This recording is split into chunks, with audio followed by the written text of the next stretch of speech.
రే, అక్కడ మీ జగనన్న మిమ్మల్ని పరామర్శించక వస్తున్నారంట కదా, మీరేంటి ఇక్కడ గంజా కొడుతున్నారు? మా అన్న రావడానికి ఇంకా టైం ఉందిలే, ఈ లోపు 4 ఫఫ్లు ఆగొచ్చు. అసలు ఎందుకు వస్తున్నాడు మీ దగ్గరికి? మీరు వైసీపీ హయాంలో రోడ్డు మీద పిచ్చోడిగా కొట్టించి చచ్చేలా చేసిన దళిత డాక్టర్ సుధాకర్ తాలూకానా? లేదు.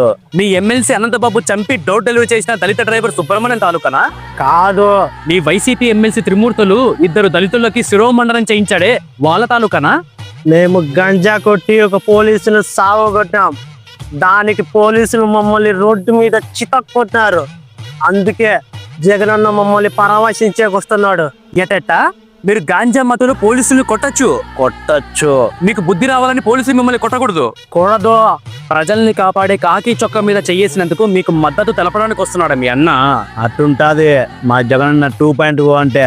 చెప్పినాడు కదా, ఏ పోలీస్ అధికారిని వదిలిపెట్టననే. ఇంకా మీరు ఇమాజిన్ చేసుకోండి, మాకు గాన మళ్ళీ అధికారం వస్తే మాలాంటి గంజా బ్యాచ్ కి వైలెన్స్ కి లైసెన్స్ వచ్చినట్టే ఒక్కొక్కడికి రప్ప రప్ప రాజారెడ్డి రాజ్యాంగమే.